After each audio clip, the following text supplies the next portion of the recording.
बोले भारत में आपका स्वागत है। आज हम बात करेंगे यूपी के बजट पे जो 11 फरवरी को यूपी की विधानसभा में वित्त मंत्री सुरेश खन्ना पेश करेंगे।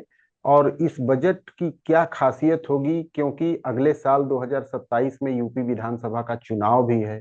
तो किस तरीके से लोक लुभावन बजट होगा और कितनी बड़ी इसकी साइज होगी, इन सभी पर बात करने के लिए हमारे साथ इकोनॉमिस्ट कन्हैया पांडे जी जुड़े हैं, जो बहुत पैनी नजर रखते हैं वित्तीय मामलों पर। अभी यूनियन बजट भी पेश किया गया था, तब भी हमारी उनसे बात हुई थी। अब यूपी का बजट भी पेश होना है, तो उस पर बात करेंगे। सर, आपका बोले भारत में बहुत बहुत स्वागत है। धन्यवाद मनीष जी। ये जानना चाहेंगे सर कि पिछले वित्तीय वर्ष या अभी जो वित्तीय वर्ष चल रहा है, इसके लिए करीब 8,08,736 करोड़ रुपए का बजट फरवरी में सुरेश खन्ना ने 2025 में पेश किया था। आपको क्या लग रहा है कि जबकि चुनावी वर्ष भी बिल्कुल सर पे है, तो बजट की साइज क्या हो सकती है सर? मेरा मानना यह है कि बजट का साइज कम नहीं होने वाला है। बजट का साइज बढ़ के ही आएगा, क्योंकि यूपी गवर्नमेंट की जो अपनी पॉलिसी है वो ये है कि यूपी को वो इंडिया की इकोनॉमी का ग्रोथ इंजन मान रहे हैं। तो इंजन का काम क्या होता है? डिब्बों को खींचना। जी। तो यूपी का कहना यह है कि अगर इंडिया $5 ट्रिलियन की इकोनॉमी बनना चाहती है, तो उसमें $1 ट्रिलियन यूपी कंट्रीब्यूट करेगा। और बिल्कुल। पूरे पूरे राज्यों में यूपी की अर्थव्यवस्था दूसरी सबसे तेजी से बढ़ती हुई अर्थव्यवस्था है। तो ऐसे में क्या है कि बजट का साइज तो कम नहीं होगा, जी। लेकिन ये चीज ये है कि बजट में वो कौन कौन से एरियाज है जहां बहुत अच्छे से ध्यान दिया जाएगा। हम्म। एक तो ये सरकार कैपेक्स बढ़ाएगी। कैपेक्स यानी कैपिटल एक्सपेंडिचर। और लेकिन कैपिटल एक्सपेंडिचर एक बजट में एक अच्छा माना जाता है। कैपिटल एक्सपेंडिचर से लॉन्ग रन में एसेट क्रिएशन होता है और राज्य के लिए या देश के स्तर के लिए बेहतर चीज होती है। जैसे कैपेक्स का मतलब यानी पूंजीगत खर्च इसको हिंदी में कहते हैं। आप जी। इसको ऐसे मैं समझाऊं अगर आसान भाषा में आपके लिए। खर्च दो तरह के होते हैं, एक होता है रेवेन्यू एक्सपेंडिचर, एक होता है कैपिटल एक्सपेंडिचर। बिल्कुल। तो रेवेन्यू एक्सपेंडिचर का मतलब ये है कि डेली की जो खर्चे जोड़े जाते हैं, जैसे सैलरी हुआ, पेंशन हुआ, सब्सिडी हुआ, जिससे जी। कोई एसेट का निर्माण नहीं होता है। हम्म। लेकिन कैपिटल एक्सपेंडिचर का मतलब इंफ्रास्ट्रक्चर पे खर्च कर रहे हैं आप। रेलवे, पोर्ट, क्या कहते हैं, हवाई अड्डे आप बना रहे हो। ऐसा खर्च जिसको करने के बाद कुछ आमदनी भी हो। बिल्कुल, जैसे मैं वही कह रहा था कि अगर आपके पास पैसे आए ना, तो उस पैसे से अगर आपने मोबाइल रिचार्ज करवा लिया, तो ये रेवेन्यू एक्सपेंडिचर हुआ। हम्म। लेकिन उसी पैसे से बड़े स्तर पर अगर इकट्ठा करके आपने घर बना लिया, जी। तो ये कैपिटल एक्सपेंडिचर हुआ, क्योंकि लॉन्ग रन में इसका फायदा होने वाला है। तो जी। सरकार इस पे ध्यान दे रही है, क्योंकि केंद्र सरकार भी ध्यान दे रही है। और केंद्र सरकार राज्यों को जो ग्रांट भी दे रही है वो कैपिटल ग्रांट दे रही है कि भैया आपको इसको रेवेन्यू जनरेशन या फिर एसेट क्रिएशन में करना है। वो किस किन क्षेत्रों में हो सकता है सर? क्योंकि अभी हमने पिछले दिनों सुना था कि जितनी भी पेंशन स्कीम्स हैं, चाहे वो निराश्रित महिला हो, चाहे वो वृद्धावस्था पेंशन हो, चाहे वो म, कुछ ऐसे सेक्टर्स हैं जिनमें मानदेय मिलता है, ये सारे बढ़ाए जा सकते हैं। बिल्कुल, आपने बहुत सही पकड़ा है। जो डायरेक्ट बेनिफिट जिनको दिया जा सकता है, वो सरकार उस पर ध्यान देगी। और अभी फिलहाल आप बिहार का उदाहरण ले लीजिए। उसमें उसमें महिलाओं को फोकस किया गया, 10-10 हजार रुपए खाते में डाले गए। और उसका ऐसा कहा जाता है कि बिहार के रिजल्ट पे बहुत बड़ा इम्पैक्ट है। ठीक जी। इसी तरीके से और पहले भी एक्सपेरिमेंट हो गए थे, जैसे मध्य प्रदेश में लाडली बहना योजना है, जिसको जी। इन्होंने महाराष्ट्र में आसान किया। फिर उसके बाद दिल्ली में भी उस चीज को लेके गए। तो जब चुनाव आने वाला होता है तो भाई जो डायरेक्ट बेनिफिट जैसी भी दे सकते हैं। लेकिन सर, हमारे पास तो संसाधन सीमित हैं। हम कहाँ से इतना पैसा पैदा करेंगे जिससे कि हम इतने सारे अपने खर्चे बढ़ा ले जाएंगे? देखिए, फ्रीबीज की बात तो और ये बहस तो चलता रहता है, तो ग्राउंड लेवल पे है। अर्थशास्त्री भी इस पे भी कहते हैं कि आप इस लॉन्ग रन में जाएंगे।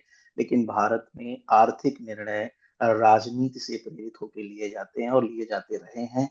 इसमें कोई दो राय नहीं है। मेरा मानना यह है कि एक वेलफेयर स्टेट की परिभाषा को चरितार्थ करना चाहिए। और ट्रांसपोर्ट, एजुकेशन, हेल्थ, ये तीन तो कम से कम ऐसे सेक्टर हैं जहां सरकार को बिल्कुल नहीं सोचना चाहिए कि यहाँ खर्च करने के सापेक्ष हमें कितनी आमदनी होती है। तो मेरा पूछने का मतलब ये नहीं था कि वेलफेयर स्कीम्स न चलाएं, लेकिन मैं आंकड़े देख रहा था जो 2025 फरवरी में बजट पेश हुआ था, और उसमें 91,399 करोड़ राजकोषीय घाटा, इसका सुरेश खन्ना वित्त मंत्री ने जिक्र किया था, जो कि सकल राज्य घरेलू उत्पाद के 2.97% यानी लगभग 3% हम्म। था।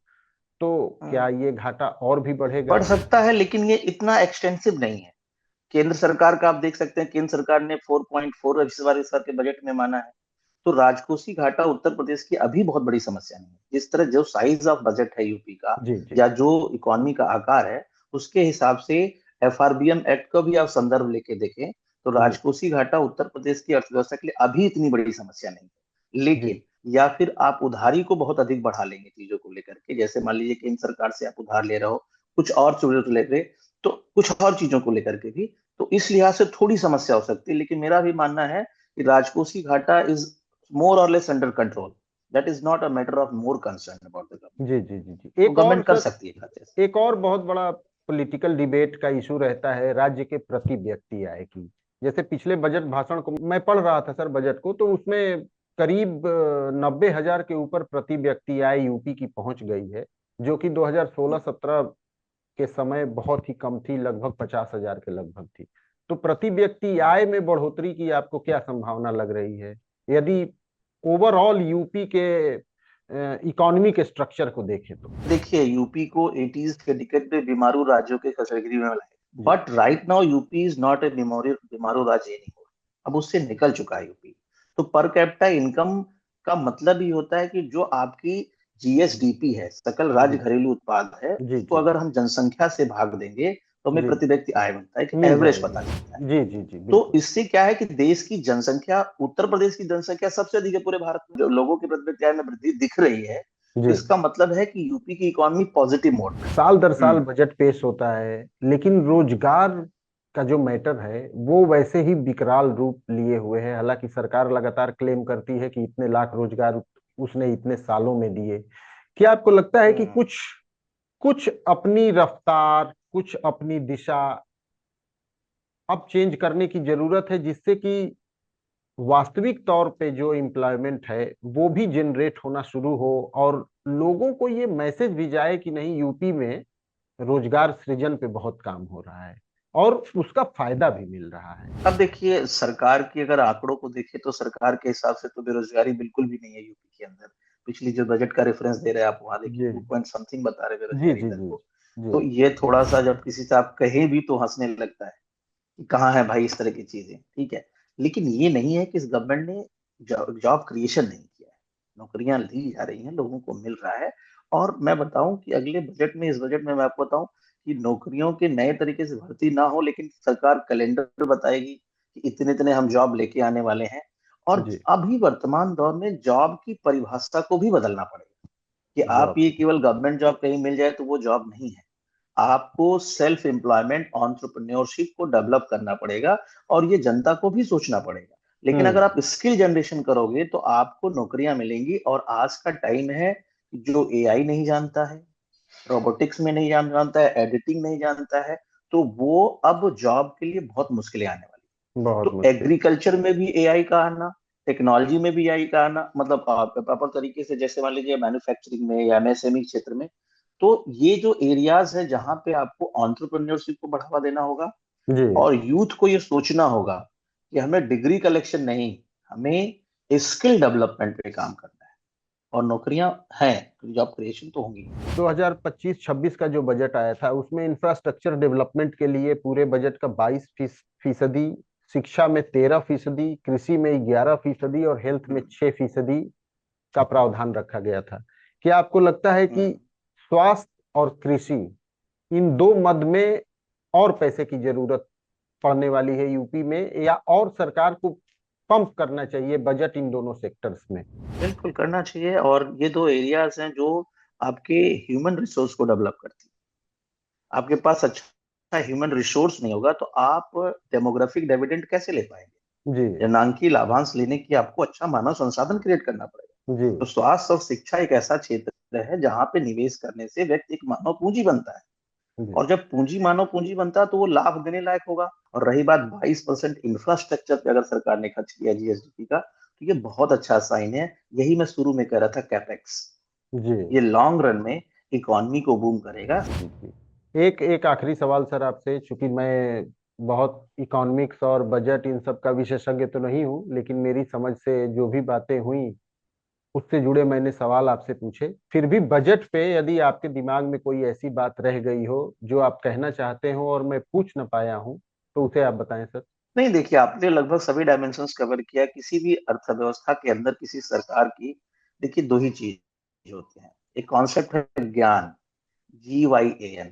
ज्ञान मतलब जी से गांव, ठीक है, गरीब, युवा और आपकी नारी, तो जी। यानी महिलाएं, ये चार लोग हैं, ठीक है। इन्हीं पे सरकार फोकस करती है इस चीज को लेकर के।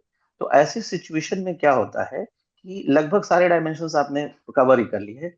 अब मेरा जो ये मानना है कि वो ये है, इस बजट में चलते चलते मैं कहूँ, अगर सुरेश खन्ना जी पेश कर रहे हैं तो आपको 8-10 शायरियां सुनने को मिलेंगी मिलेंगी बिल्कुल। उस बजट में। जी। ठीक है ना।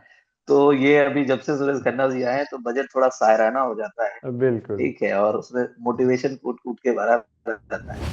तो ओवरऑल मेरा ये मानना ये है कि बजट इस बार का थोड़ा पॉपुलिस्ट होगा, लेकिन सरकार जिस लीग पे चल रही है इंफ्रास्ट्रक्चर डेवलपमेंट को लेकर के, कैपेक्स के खर्च लेके, उस एरिया में वो कम नहीं करने वाली है। स्वास्थ्य की दिशा में एक क्षेत्र ऐसा है जहां सरकार को और काम करने की जरूरत है, और नए स्कीम्स लाए जा सकते हैं। नए यस। स्कीम्स महिलाओं को लेकर के लाए जा सकते हैं, किसानों को लेकर के लाए जा सकते हैं, खासकर जो रूरल एरियाज में कोर वोटर बैंक इनका है, जी। उनको इस बार जरूर साधने की कोशिश होगी जी। इस बजट जी। में, मेरा मानना अपना। जी। जी। जी, चलिए अभी 11 तारीख को देखेंगे कि सदन के पटल पर सुरेश खन्ना जी की किन शेरो शायरियों के साथ बजट का प्रस्तुतिकरण होता है। आप सर बोले भारत से जुड़े और आपने समय निकाला, इसके लिए आपका बहुत बहुत धन्यवाद। Thank you sir.